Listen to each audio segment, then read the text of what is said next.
البوليس وصلهم بلاغ باللي البزنازه حيقوا ولاو مدورين الفانيد وداكشي اللي كيدوخ بالعلالي. واثناء المداهمه ديال دوك الاوكار اللي كيتباع فيهم هادشي غادي يقاومهم داك البزناز، ويني غادي يشدوه وغادي يبداو معاه التحقيق.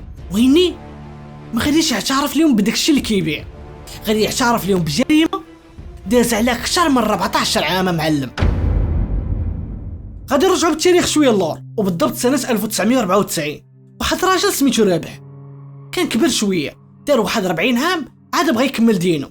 داك الراجل كان عيا شويه وليني كان عنده شويه دراهم فلوس كثيره، قال يمشي يقصد واحد الناس قراب ليه حتى واحد الدريه مازال صغيره شويه، عندها واحد 26 عام بحال هكا. هي في الاول رفضات وليني والدها بزو عليها داكشي علاش قبلات عليه. المهم داز الاعوام بين الجوج، ولدوا بنيه وليد. الدريه دارت واحد 20 عام والدري كان عنده واحد 10 ديال السنين. هاد رابح عيا بزاف ومرض، وداك المرض اثر ليه على العينين وما بقاش كيشوف. ملي قلالت صحته مراته ما بقاش كتسوق ليه كما كانت، لدرجه خوتها كيدخلوا كيقولوا لها هادشي اللي كدير فيه راه ما يبغي الا ربي لعبدو، حاولي على راجلك شويه. رابح موالف فاش كيخرج الجامع كيلقى الدراري ديال الدرب كيوصلوه بحكم ما بقاش كيشوف، كيشدوا ليه من يده.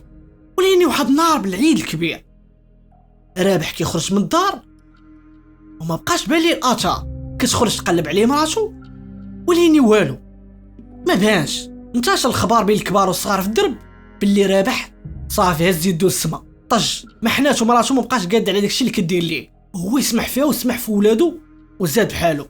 وليني بقى السؤال مطروح فين مشى؟ مراتو فاطمه مشات دارت واحد المذكره ديال البحث بخصوص الشفاء ديالو. الناس اللي في الدرب ديما كيجيو يسولوا عليه، هادي مسكينه كتبقى تبكي وتقول زماني وتاج راسي مشى، وخا كنت كنغوت عليه. وليني هو اللي كان غطايا واللي كان هاز ولادو راح الغالي. وليني بكى ما نفع بوالو، والمحاضره اللي دارت على الاختفاء ديالو بقى محلو تشبع غبره. داز على هاد القضيه واحد 14 عام. ولد فاطمه كابرو، الدري الصغير اللي سميتو ابراهيم كبر دار 24 عام، والدريه دارت 34 عام.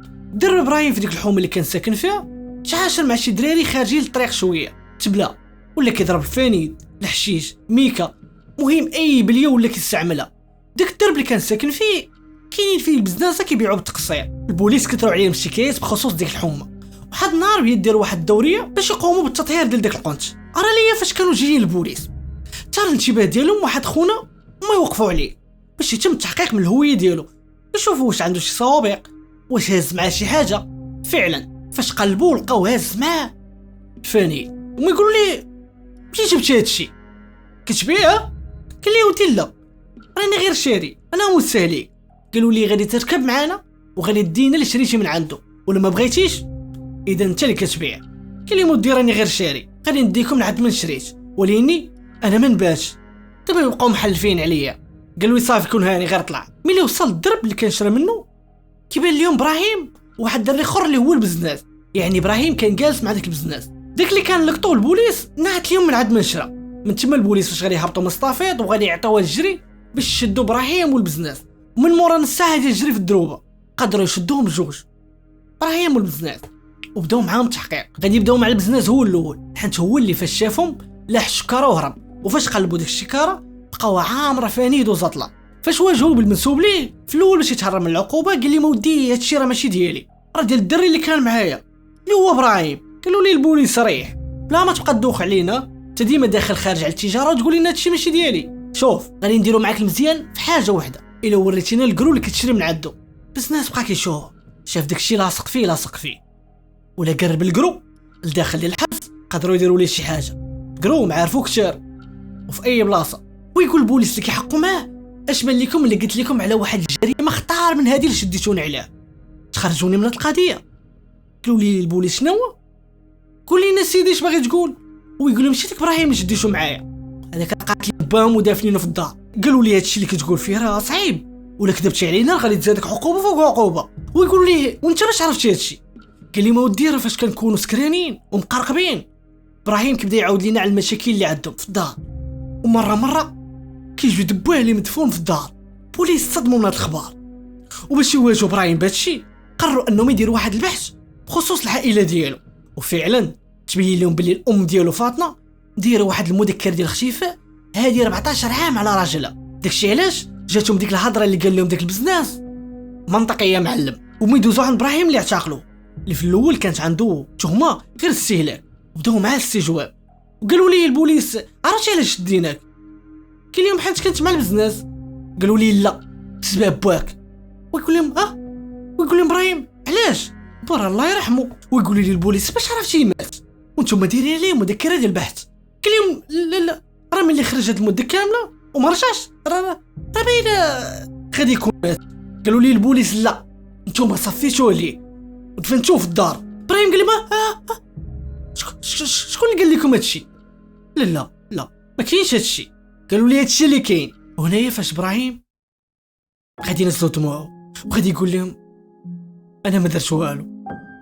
فاش كانت عندي 10 ديال السنين ضرباتني الفيقه ولقيتها كتحفر لي حفره وكتدفن فيه هي وثلاثه اخرين. من بعد شداتني من يدي ورداتني البيت وسدات عليا. قالوا لي شكون هما هاد الثلاثه؟ قال لي امي وولد عمي وراجل امي. قالوا لي علاش داروا لي هادشي؟ قال لهم ما عرفتش هادشي اللي عارف. خرجوا دوريات ديك الساعه وتم الاعتقال ديال دوك الثلاثه وكل واحد دوك يحقوا معاه بوحدو. ولد عم ابراهيم فاب انه يكون عنده شي علم بهادشي، وراجل موت ابراهيم تا هو والام ديالو تا هي نفس الجواب بلي هادشي ما كاينش. رابح اختفى خرج من الدار وما بقاش رجع، وهادشي اللي كاين الشاف وهادشي اللي كيقولوا. وما يقولوا للبوليس بلا ما تبقاي تدوخي علينا. ابراهيم اعترف بكل شيء وقال لنا باللي دفنتوه في الدار، وملي ما باغينش تعترفوا ملي غادي نخرجوه ديك الساعه نكرو. موت ابراهيم بدات كضحك وقالت لهم هادشي علاش درتو دروينه غير سيروا ما غادي تلقاو والو. ابراهيم مسكين راه ملي اختفى بواه ولا كيتخيل هادشي. وفعلا ملي داو ابراهيم البوليس للدار باش يوريهم فين مدفون ما كيلقاوش، حفروا حتى هي والو. قالوا لي انت كتفلى علينا. قال لهم لا كان هنايا. وقالوا لي فين هو ملي هنايا. ورجع البوليس لحالاتو، ومادام ما كاين حتى شي دليل على الادانه ديال دوك الثلاثه بطبيعه الحال غادي يطلقوا السراح ديالو. داز سيمانه على الافراج على موت ابراهيم وراجل مو. الجيران اللي حداهم واحد النهار غادي يعيطوا على البوليس وغادي يقولوا لهم بلي هذوك الثلاثه اللي طلقتوا راه من الليل كنسمعوهم كيحفروا شي حاجه. هنايا نطروا عزيز عند الله ملي تم المداهمه ديال المنزل ديال خوتنا غادي تبين لهم باللي واحد الحفره كبيره كاينه في واحد البيت محفوره. وملي قلبوا الدار لقاو في الطواليط واحد البقايا ديال العظام وحداهم حوايج بالين وقدام وكانوا مدفونين معاه. وفاش قلبوا دوك الحوايج لقاو فيهم لاكارت وتبين باللي ديك العظومه ديال رابح راجل فاطمه وبات ابراهيم. ولكن علاش داروا ليه ديك الحاله؟ وهنايا غادي تكون الصدمه، وهنايا فين غادي تبان الحقاره ديال شي بشر ملي عاودوا اعتقلوهم. وفاش غادي يعترفوا تفصيليا علاش غادي تقول الام ديال ابراهيم باللي بزوا عليها رابح وما كانش هي باغيه. ورابح فاش عمى طارت عليه الدنيا وما بقاش بيدو الكلام، يعني ما بقاش هو الراجل في الدار. فاطمه ولات كتلعب مورا دارو، وهي فاش عرفات على داك اللي ولا في بلاصه راجلها عقلتو على بنتها. فاش عمى باها ولي كيجي عندها ولد عمها للدار، ونهار قبل العيد الكبير رابح غادي يعيط على مراته فاطمه باش تحسن ليه وجهه حيت العيد الغد ليه. وليني حنت كان الاخر في الدار العشيق ديالها قالت لي انا ما مسالياش ما غاديش نبقى مقابلك انت. وين ولد خو اللي مع بنته هو اللي حسن ليه. وهي تقول فاطمه العاشقه هذه هي الفرصه، لا بغيتي نبقى لك بوحدك. كلاش غادي نديرو؟ قالت لي غير تبعني. هزات كابلي ديال المسجله والواتي على عنق رابح بقات مسيره تدم الامانه امانته. ولد عم الدري ملي شاف داك الديكور بغى يهرب.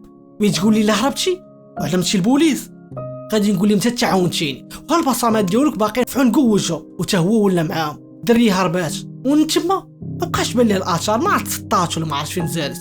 شدوه بثلاثه وحفروا ليه. فاش بغاو يدفنوه هي فاش فاق ابراهيم وليني من بعد يومين باش دفنوه. موت ابراهيم عرفات واحد النهار غادي يكبر ولدها لانه شافهم وقدر يقولها لشي واحد. عاودات حفرات ليه وجبداتو وبدلات ليه بلاصه اخرى وتزوجات بالعشيق ديالها غير بالفاتحه وبقات عايشه معاه. ومن مراد الاعتراف غادي يدوزوا المحاكمه وغادي تحكم عليهم بثلاثه بالحبس حياتهم كامله وقليله في حقهم. قليله في حقهم. وابراهيم تا هو غادي يتحكم بعدم التغليه. قصه مؤلمه ياك، ولاني هذا الواقع ديال شي وحدين نكارين الخير. هنايا الخوت كتسالي القضيه ديال هذا النهار. نتمنى تكون عجباتكم، نتلاقاو في حلقه اخرى ان شاء الله. ان شاء الله وفي راسك.